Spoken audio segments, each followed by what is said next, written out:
Hello, folks. Welcome back to Chris Wyatt Africa. This is Chris in central Pennsylvania with an update on the mother city of Cape Town, South Africa, where South Africa's parliament burned on the 2nd of January, 2021. Hardly a happy new year for folks in the mother city.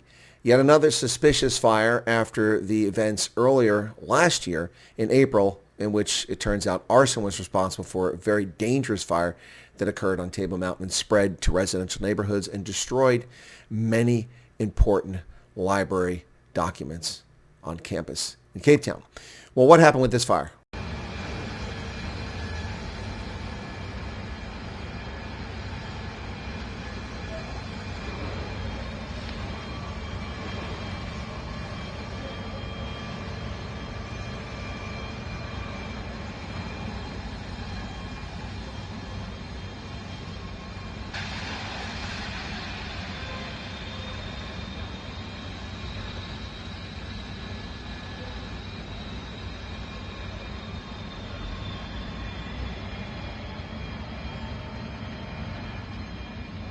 Well, let's talk about what we do know at this hour.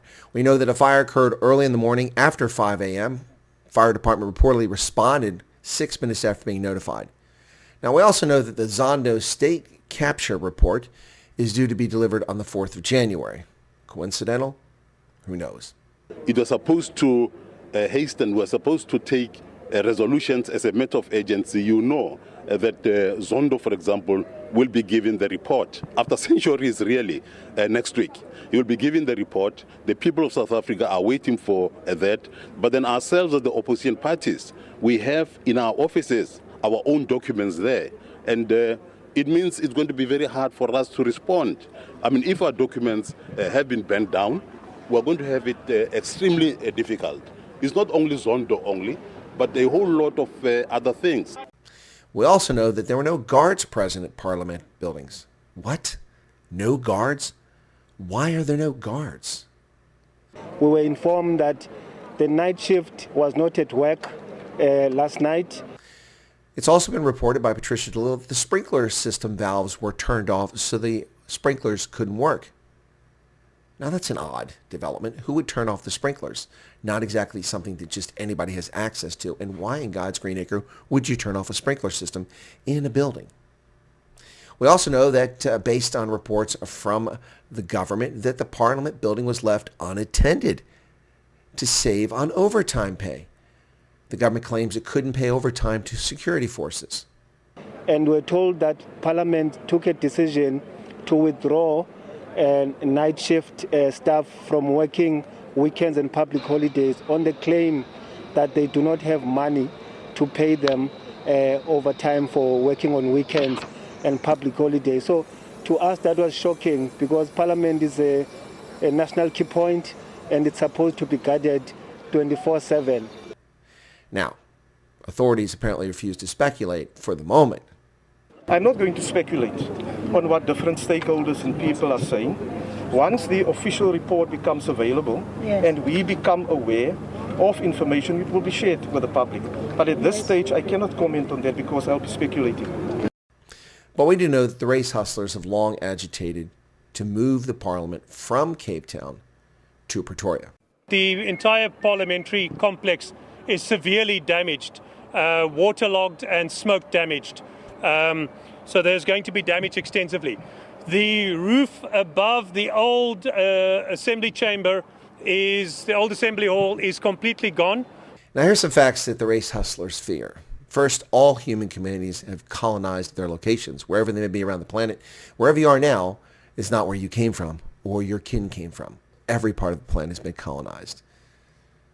The Bantu-speaking peoples only arrived in what is today South Africa about 1,500 to 1,600 years ago, displacing the Khoisan.